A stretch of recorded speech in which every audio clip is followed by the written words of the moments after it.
My name is Ashley Evans, and I never thought the people who raised me would one day threaten to disown me over money. But that's exactly what happened.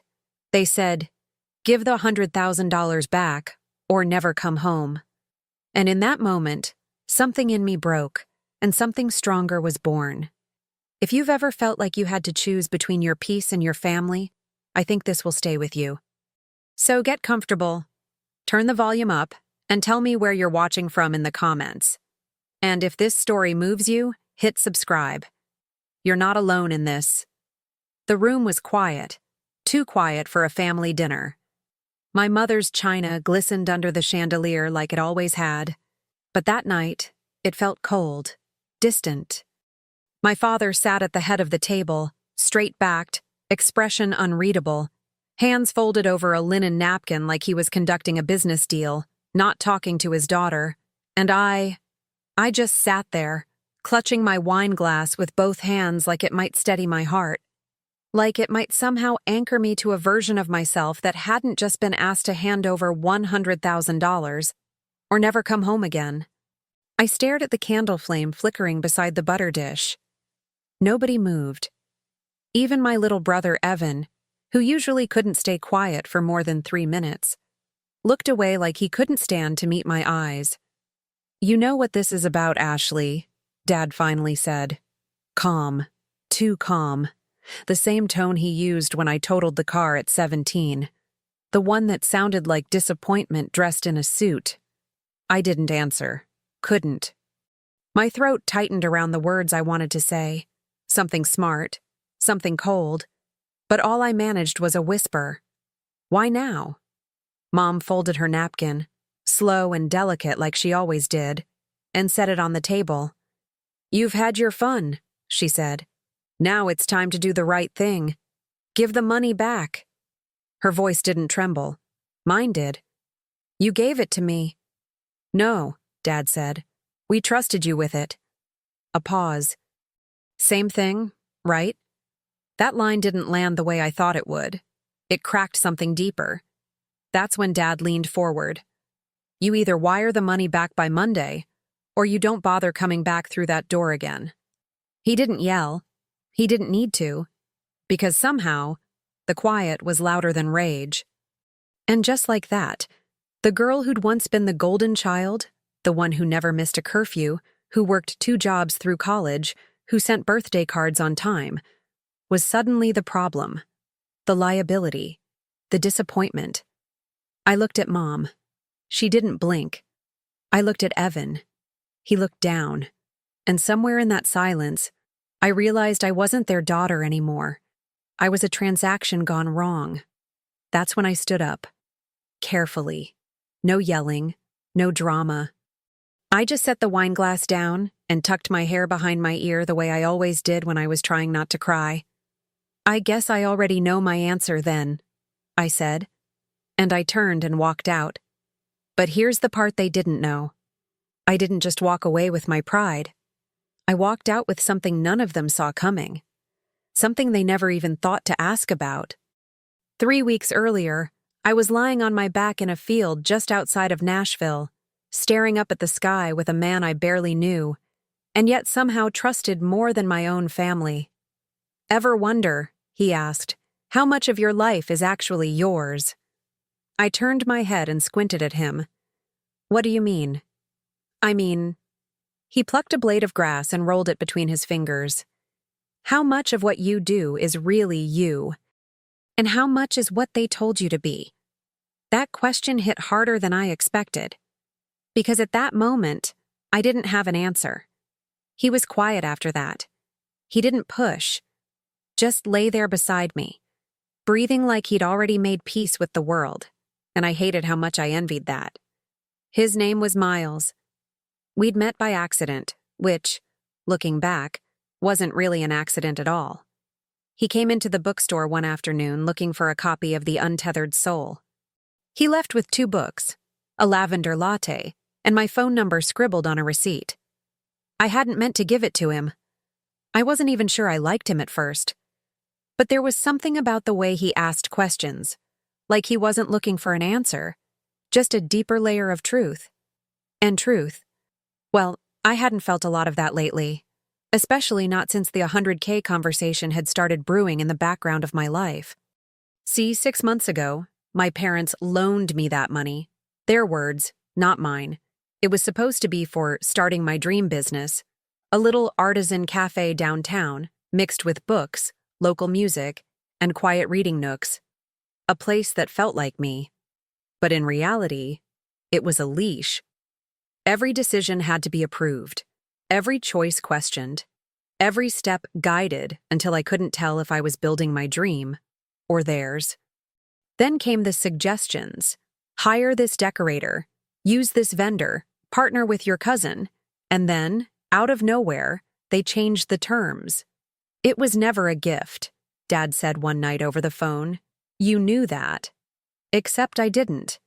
And by the time I realized what was happening, I was already too deep in. That's when Miles came in. Not like a hero, just like a mirror. He didn't tell me what to do. He just showed me what it looked like to live without apology.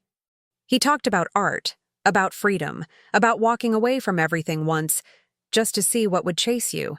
And I listened, really listened. For the first time in years, I wasn't playing the role of the perfect daughter. I was just Ashley. And Ashley didn't want to give the money back. Not because she was greedy, because she'd earned her freedom, finally. And she wasn't giving it up for a clean seat at the dinner table. But of course, my family didn't know any of that. They didn't know about the nights I stayed up trying to make their expectations work with my vision. They didn't know about the contracts I signed under pressure, the tears behind every espresso machine decision, the way my chest tightened every time they said, "We're just trying to help." They didn't know that 2 days before that dinner, I found something hidden in a drawer at the cafe. A manila envelope with legal documents. From them, a clause I'd never seen before, one that meant the cafe, my dream, wasn't really mine at all. And that's when something inside me broke open. I didn't yell. I didn't run. I planned, because they thought they still had control. But I had something else, something stronger than guilt, stronger than blood. I had a secret. And that night at the dinner table, when I stood up and walked out, I wasn't walking away from them. I was walking toward something. And the moment that door closed behind me, I didn't cry. I smiled.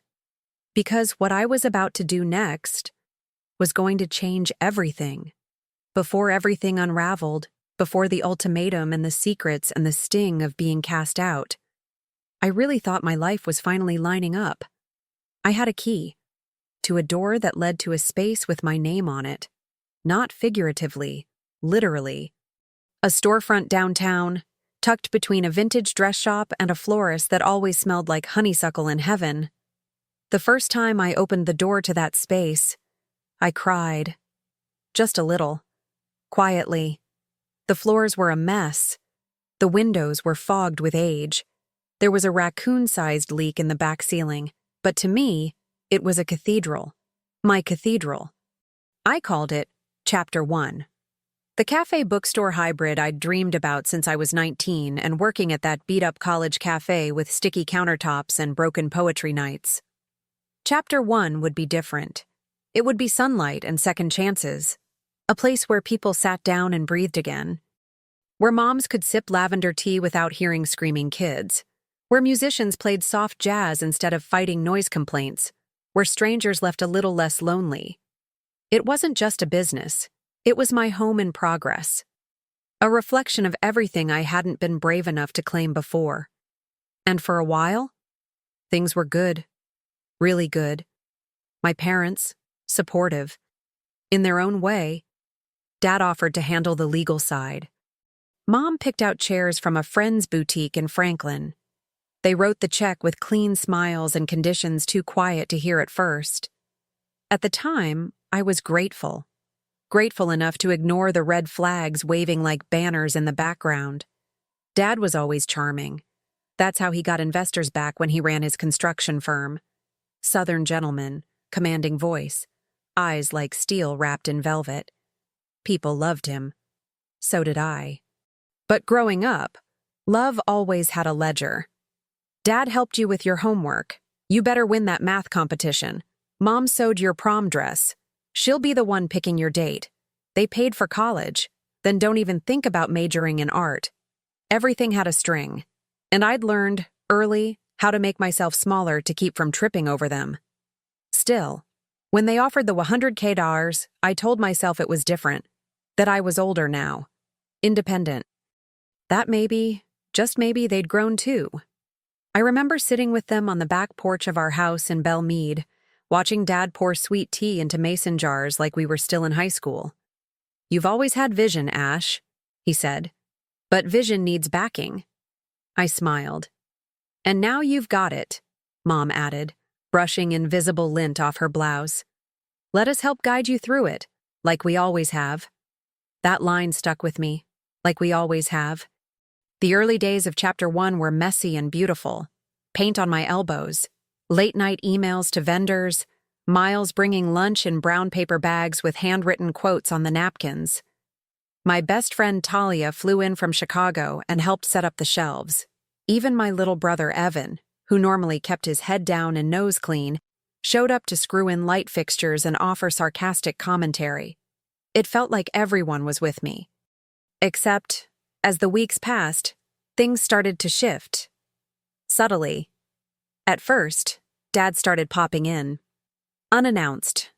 Once, he brought a man named Craig who just wanted to talk numbers and help with long-term vision. I didn't ask for Craig. Then came the contractor who changed my original layout for safety, and the sudden switch to chairs I hadn't picked. "We upgraded them," Mom said. "The ones you chose looked immature." I swallowed the lump in my throat and smiled. Because that's what I always did. Smiled, thanked them, adjusted, and told myself it was love. The biggest shift came during one of our family planning nights. That's what Mom called the Sunday dinners we started doing again. She'd cook. Dad would bring his spreadsheet. I'd bring my silence. That night, she made baked ziti, my favorite. "You're not charging enough for your lattes," Dad said, fork still in hand.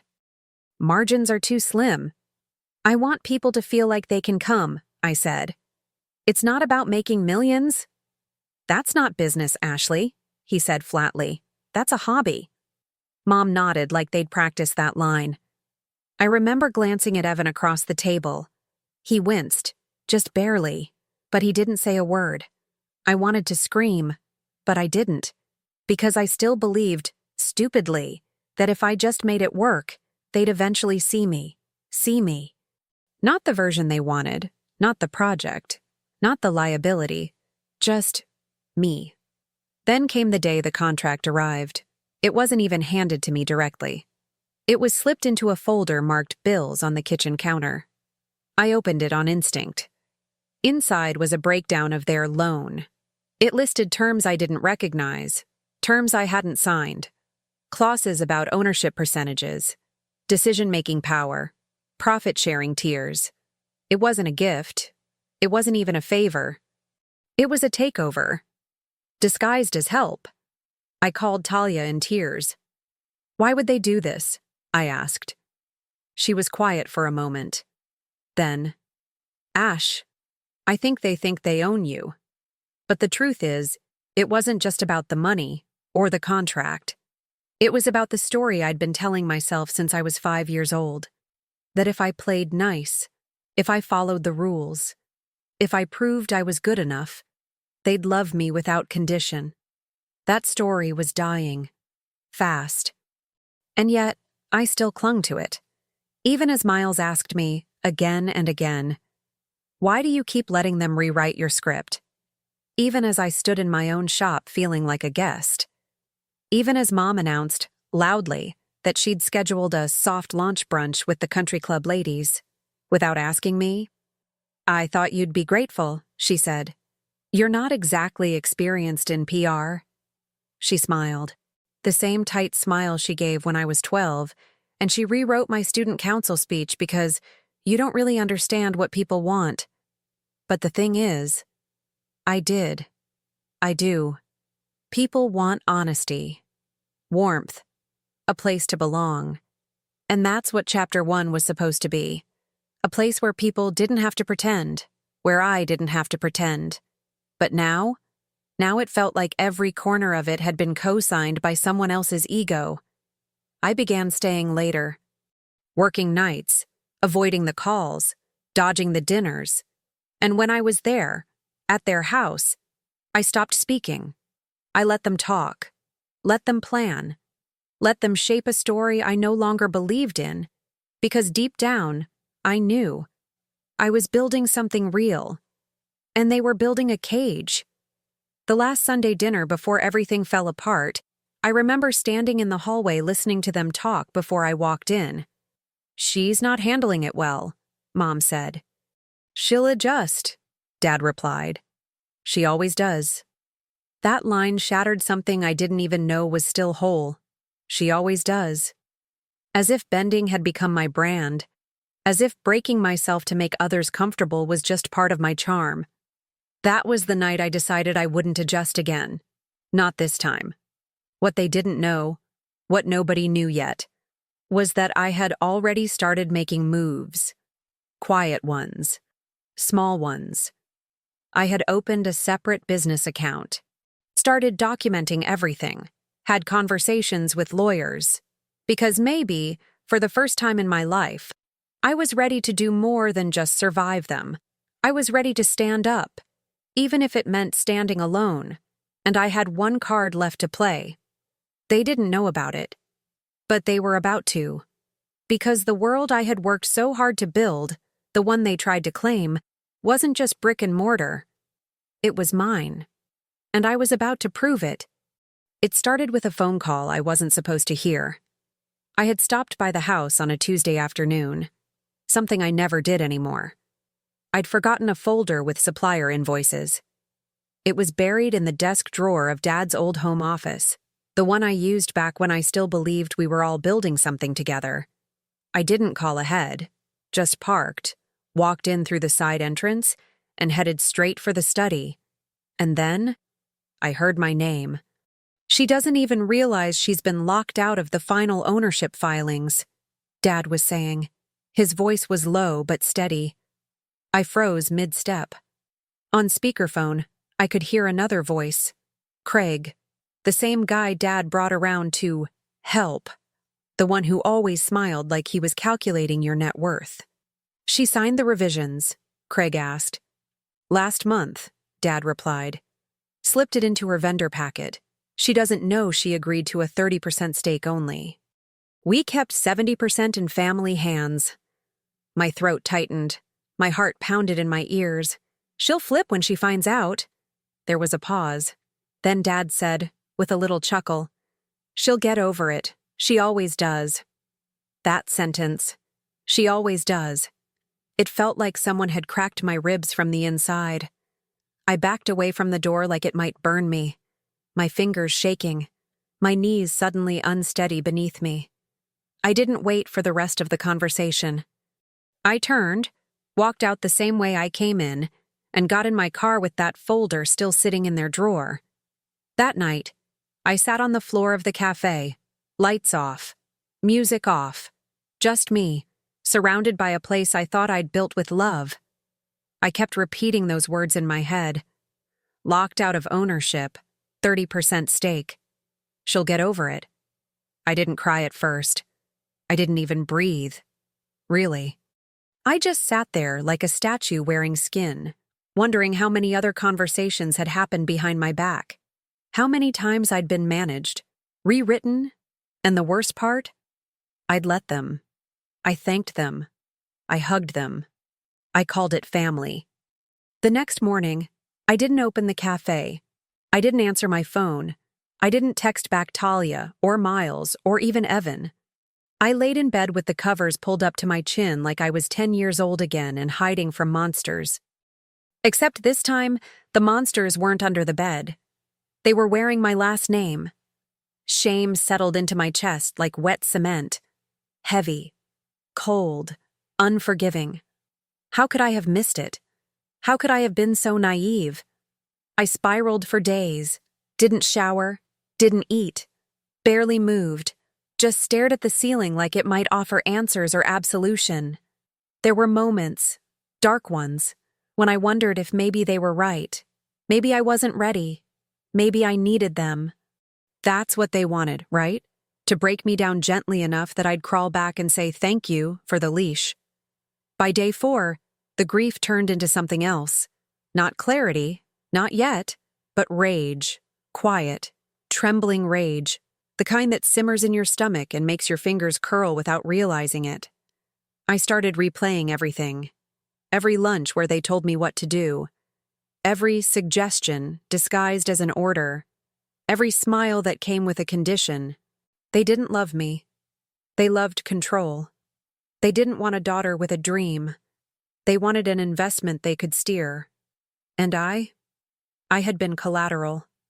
That realization broke something open inside me. Not like glass shattering, more like chains snapping. The next time I saw them was the Sunday dinner. The last one. I walked in wearing black. Not for fashion. For mourning. Because the girl they thought they could manipulate, the girl who smiled, who folded, who adjusted, was gone. Dinner was roast chicken, mashed potatoes, wine I used to love. It all tasted like cardboard. Conversation was light at first.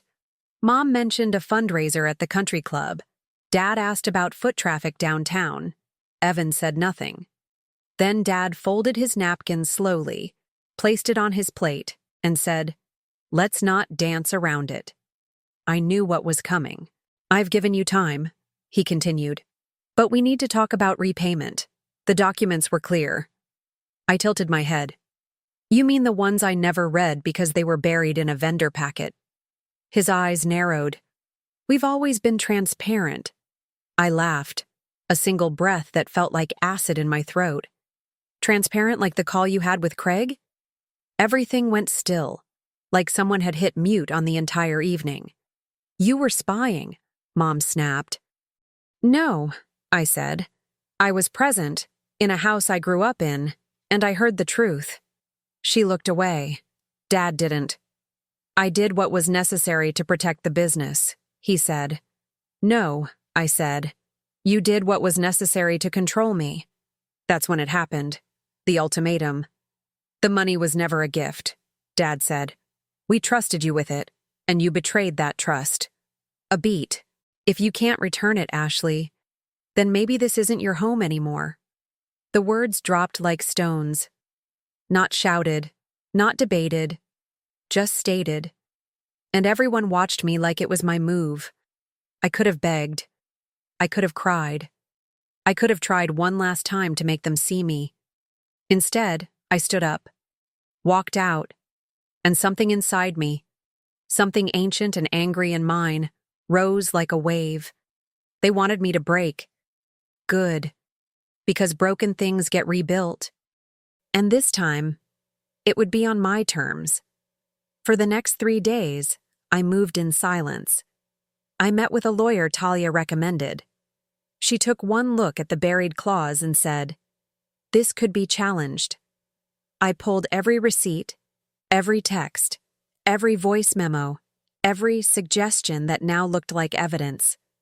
I drafted a counterclaim, and I also called Miles. "I need to disappear for a bit," I told him. He didn't ask why, just said, "Where to?" We drove out past the Nashville city lights to a place he rented in the woods, quiet, green, filled with space to feel again. There, I screamed into the trees, cried under the stars, laughed bitterly over red wine at how long I'd played the role of obedient daughter, and I started writing again. Journals, pages, plans, not just for the business, for me. Because somewhere in the collapse, I realized something I'd never dared admit before. They never betrayed me. They betrayed the illusion they had created of me. And I was finally free. But freedom comes with a cost. And I was about to find out just how much I was willing to pay. The thing about walking away is, you never expect how quiet it gets after. At first, it felt like relief, like oxygen after a long breath held underwater. No more Sunday dinners, No more veiled criticism. No more pretending that their love wasn't laced with control. Just me. My own space. Silence. But silence has layers. And when the adrenaline wore off, all that was left was absence. I stayed out at Miles' cabin for nearly a month. No social media, no cafe, no contact with home. I slept at strange hours, ate whatever was in the fridge, journaled in fits and starts, like I was trying to write myself back into existence. But some days, I didn't recognize the woman in the mirror. She had dark circles under her eyes and a stare that looked through things, through hope, through joy. The collapse had stripped me bare. And now, I didn't know how to live without the story I'd always clung to, that if I just played the part well enough, they'd finally love me for real. Miles was gentle, patient, kind. He'd make tea and play old records and offer his presence without trying to fix me. But even kindness can feel like pressure when you're unraveling. I'd snap sometimes, pull away, tell him I needed space. And he'd just nod, that same steady calm in his eyes. "I'm not leaving," he said once, "even if you need to walk for a while." I wanted to believe him, but belief was a muscle I hadn't used in a while. After 6 weeks, I came back to the city. The cafe sat dark. A sign taped to the glass read, "Closed for repairs." I stared at it for a long time, trying to figure out if the sign was meant for customers or me. Inside, everything looked the same. Chairs stacked, plants wilted, the smell of coffee long gone, but the space felt haunted, not by ghosts, by versions of me that no longer existed. I tried to rebuild. I reopened quietly. No grand announcement. Just a single espresso machine, 2 pastries, and a willpower held together by duct tape and prayer. Customers trickled in. Most didn't ask questions, some did.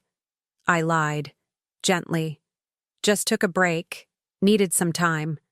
But the truth was, I was still fractured, still bleeding in places no one could see.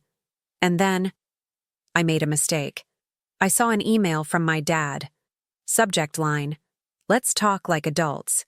It was short, calculated. "You've made your point. We don't want to fight. Let's find a way forward that honors the family and the business." For a moment, something in me wanted to believe it, that maybe he'd softened, that maybe walking away had finally forced them to see the damage they'd done. I told Miles I was going to meet them. He hesitated. "You sure you're ready?" I wasn't, but I needed the closure, the catharsis, the fantasy that maybe I wasn't crazy after all. We met at a bistro downtown, neutral ground. Table by the window, no wine, my choice. They looked composed, clean, like they'd come from church or court. Mom in pearls, Dad in his navy blazer, polished grief. It started civil. "How are you?" "Fine." "You look good." "Thanks." Then Dad cleared his throat. "We know things got messy. That wasn't our intent." My jaw tensed. Intent doesn't erase impact. He nodded slowly. "You're right." I blinked. He'd never said that before. Not once. Then came the line. "We want to step back, let you take full control of the cafe. No more interference." I froze. Mom reached into her bag and slid a folder across the table. "Here's the revised agreement," she said. "It transfers everything. Clean break." I didn't touch it. Not yet. "Why now?" Dad met my eyes. "Because we realize we handled it poorly. You deserve autonomy. You've earned it." My throat tightened. It sounded almost real. I told them I'd take it to my lawyer. They agreed. We didn't hug, but we nodded. And for the first time in months, I left feeling like maybe something had shifted. That feeling lasted 3 days, until my lawyer called. The folder. A trap. Buried in the fine print was a clause stating I accepted all existing debts attached to the business. Debts I didn't know about. Ones they had secretly tied to the cafe through their holding company. If I'd signed, I would have inherited $87,000 in liability.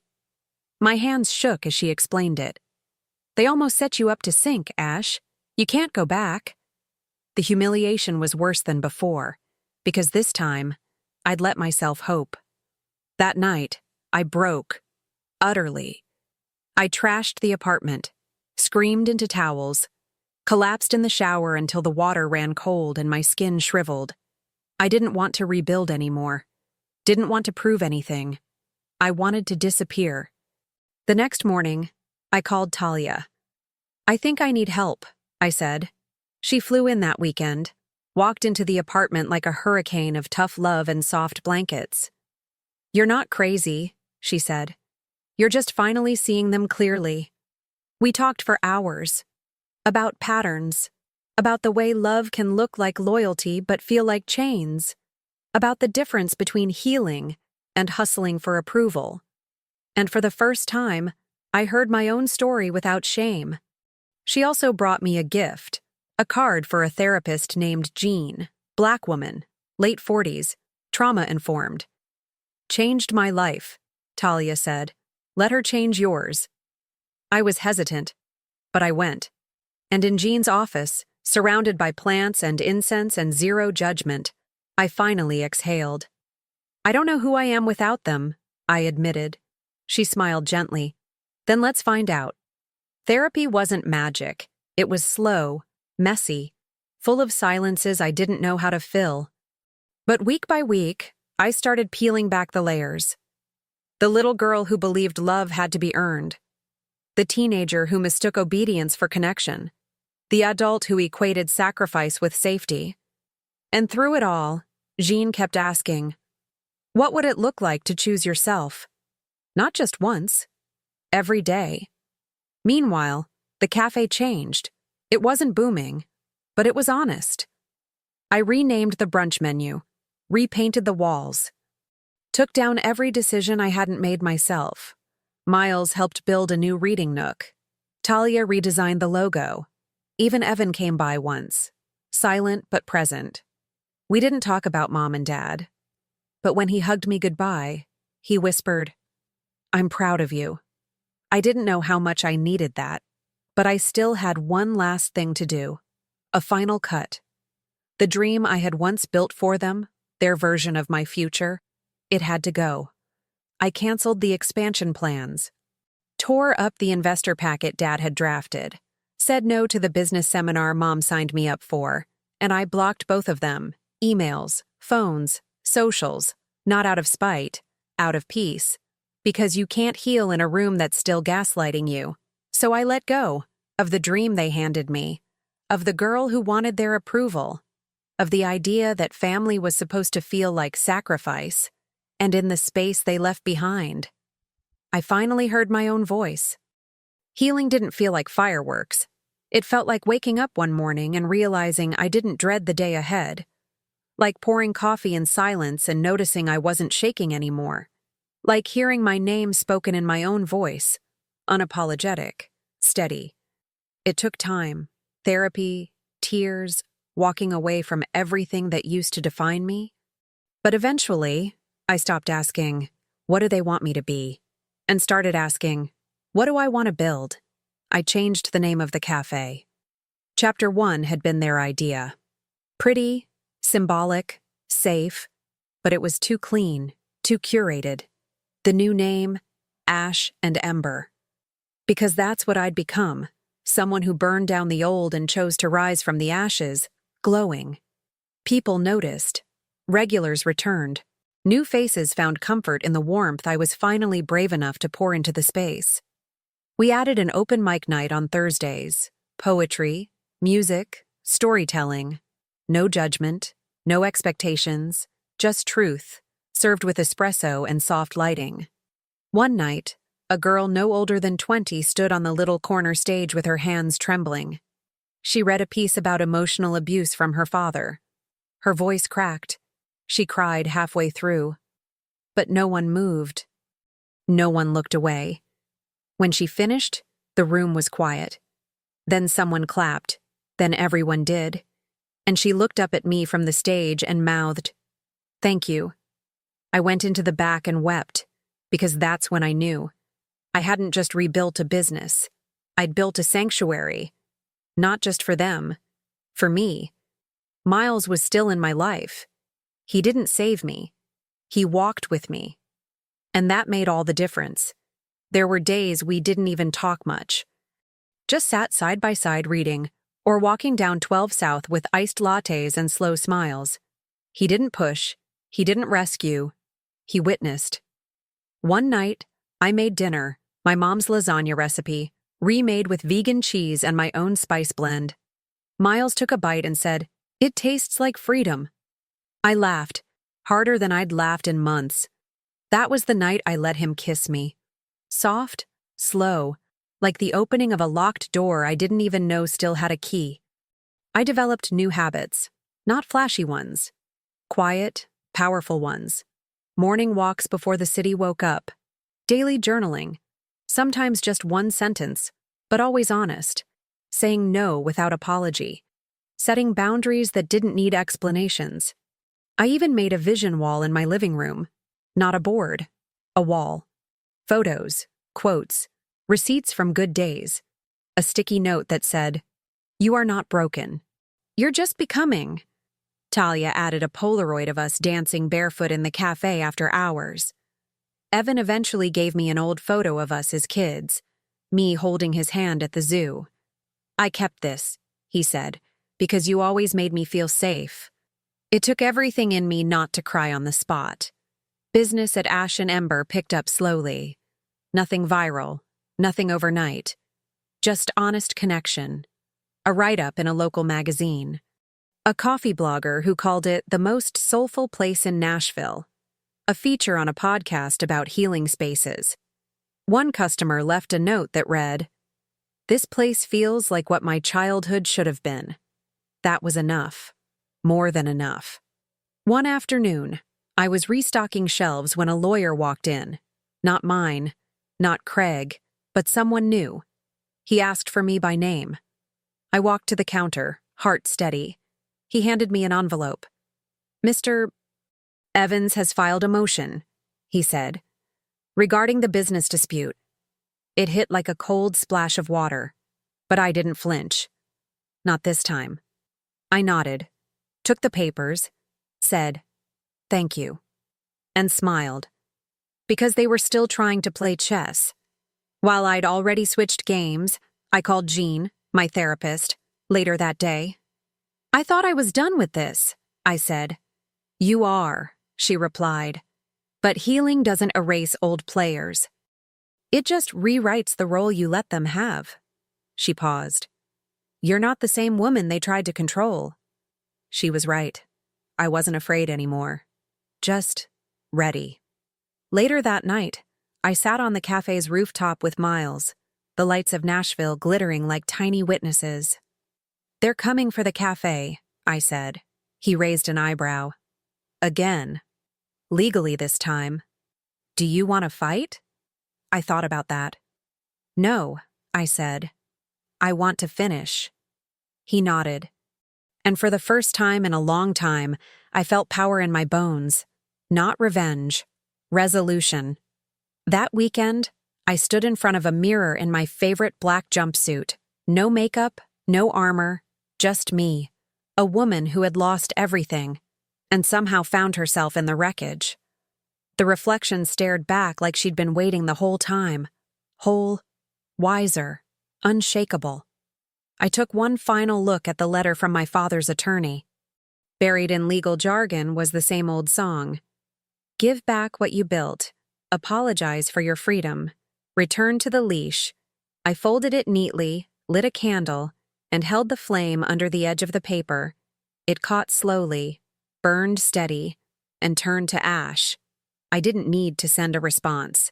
My answer would come in person, and they had no idea what was about to walk back into their world. Not with rage, with truth. And truth, I've learned, doesn't ask permission to rise. The room was cold.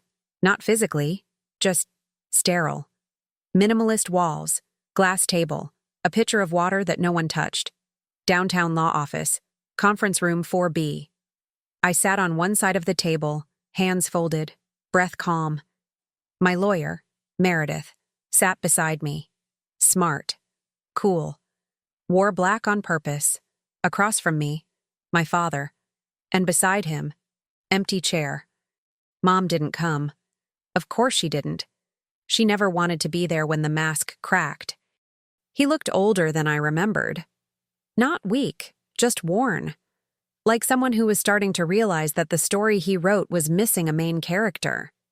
He nodded at me when I entered, like we were still playing chess, still posturing. "Thank you for coming," he said. I didn't answer. Not yet. Meredith opened the meeting with pleasantries and legal jargon, but I barely heard it. I was watching him. Watching the way he adjusted his cufflinks.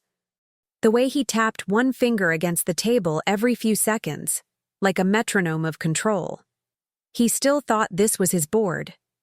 Still thought I was a piece that might fold if the pressure was polite enough. He was wrong.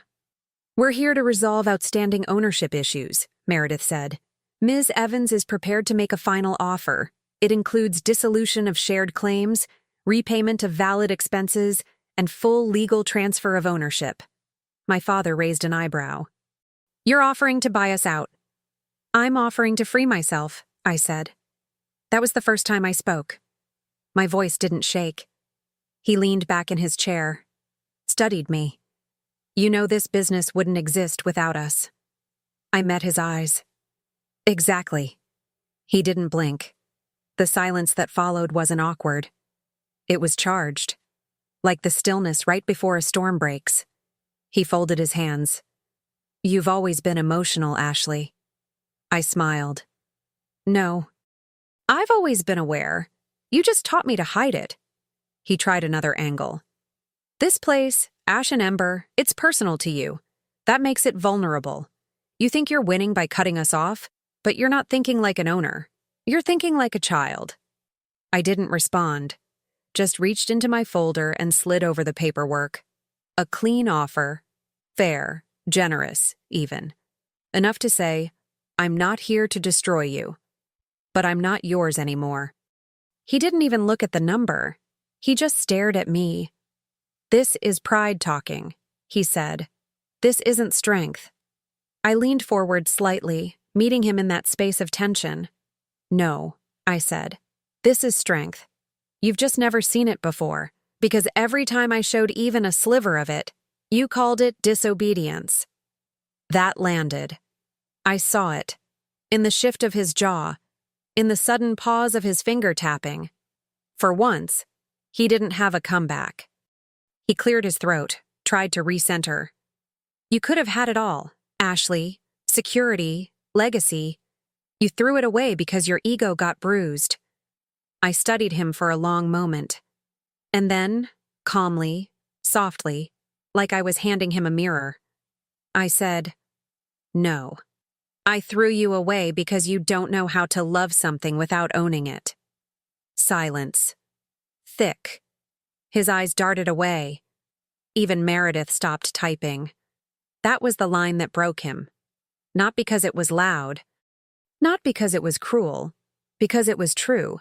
He saw it too. He saw in me what he could have been.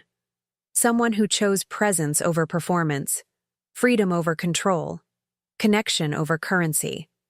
And the part of him that had once dreamed, the boy who maybe wanted to paint or sing or run away from his father's rules, he saw her. Me. Not the daughter who obeyed. The woman who walked. He didn't sign the papers that day. Of course not. People like him never surrender on schedule. But I saw the crack form, saw the beginning of the ending, and that was enough. Outside the office, the sky was gray, drizzling. I stood on the sidewalk and exhaled like I hadn't breathed in years. Miles pulled up 5 minutes later. Didn't say a word, just rolled down the window and held out my favorite hoodie. I slid in. He put his hand on my knee, steady, solid. "You did it," he asked. I nodded. "And him." Didn't scream, didn't threaten, didn't win. He smiled. Later that week, I walked back into Ash and Ember. lights warm, air rich with cinnamon and espresso. A girl was reading at the corner table. An older man tapped his foot gently to jazz playing low on the speakers. A couple laughed at something small. I stood there in the doorway and took it all in. Not with fear, with pride, because every brick, every breath in that space was mine. The confrontation didn't end with a bang. It ended with a whisper of truth so sharp, so clean, it sliced through years of illusion. I didn't need revenge. I didn't need applause. I just needed to be heard, and that silence after I spoke. That was the loudest he's ever listened. There's a kind of quiet that only comes after the storm. Not silence, but stillness. Like the air has made peace with itself again. That's what the mornings feel like now. I wake up before the sun most days, pull on an oversized sweater, make tea instead of coffee, and stand on the back patio of my apartment, barefoot, feeling the cold stone beneath me. It's a small ritual, but it's mine. No expectations, no performance, no noise, just breath, birdsong, and the slow, steady rhythm of beginning again. The papers were signed 2 weeks after the meeting. He didn't fight, didn't apologize either. Just faxed the final documents and wired over the release.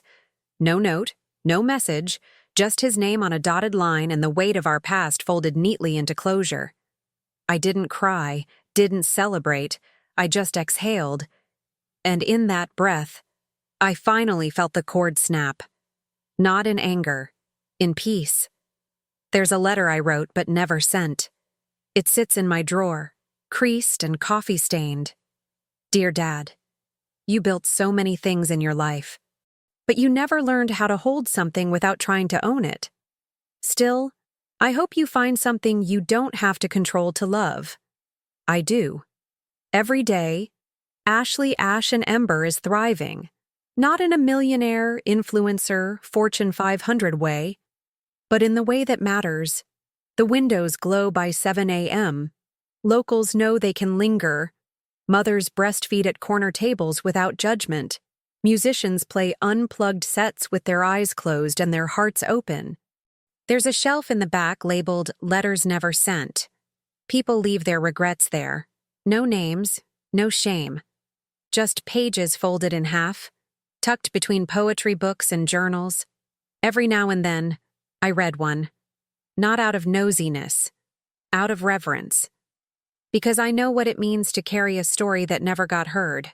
Talia visits once a month. We sit in the back room with wine and mismatched mugs and laugh until our stomachs ache.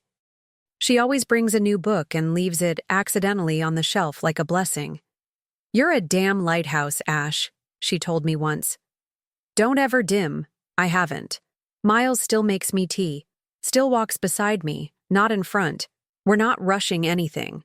Some days we talk about moving in. Other days we just share silence. But I've learned something precious. Love that holds without gripping is the only kind worth keeping. And he holds me like I'm not a project. Just a person, becoming, still. Evan came by the cafe last Friday. He didn't stay long. Just grabbed a croissant, handed me a folded note, and left. Inside, a photo of us as kids, covered in ice cream, missing teeth, smiling like nothing could hurt us. On the back, in his handwriting, "You kept me safe back then. I'm sorry I didn't do the same." I pressed it to my chest for a long time. Not in pain, in gratitude. Every Sunday now, I take the long drive, out past the city limits, through winding roads, to a lake with no name. I sit on the dock with my shoes off and my journal open, and I write to the version of me that used to live on crumbs. I tell her she made it. I tell her she was always enough. I tell her that soft doesn't mean weak, and boundaries aren't betrayal, and walking away from the people who made you doesn't mean you stopped loving them. It just means you finally loved you more. Sometimes, customers ask me where the name Ash and Ember came from. I smile. It's about what's left after the fire, I say, because that's where the real story lives, not in the burning, but in what survives. The city feels different now, Not bigger, not smaller, just more mine. I walk the same streets with different eyes, the park bench where I cried that first night. I sat there last week eating a scone, reading Audre Lorde, smiling at a dog who kept circling my feet. Healing isn't linear. It's layered, circular, sometimes soft, sometimes sharp. But I've stopped fearing the shadows. They're just parts of me I hadn't made peace with yet. There's no revenge story here. No courtroom drama. No Facebook post that went viral. Just a woman who chose peace over pride, who let go of a family that didn't know how to hold her, and learned, finally, that wholeness doesn't come from being seen. It comes from seeing yourself. One last story. The other day, a girl about my age walked into the cafe, alone. She ordered chamomile, sat near the front. She looked like she hadn't slept in days. Eventually, she came to the counter and said, quietly, "Is it always this calm in here?" I nodded. "Most days." She hesitated, then said, "I didn't know where else to go." I poured her a refill and said, "You're already here." And something in her softened. Because sometimes, peace isn't a place. It's a person who remembers what it took to get there. My name is Ashley Evans. I'm 32 years old. I own a cafe in Nashville. I don't talk to my parents. I don't shrink anymore. And every morning, before the city wakes, I remember who I am. A woman who walked through fire and stayed.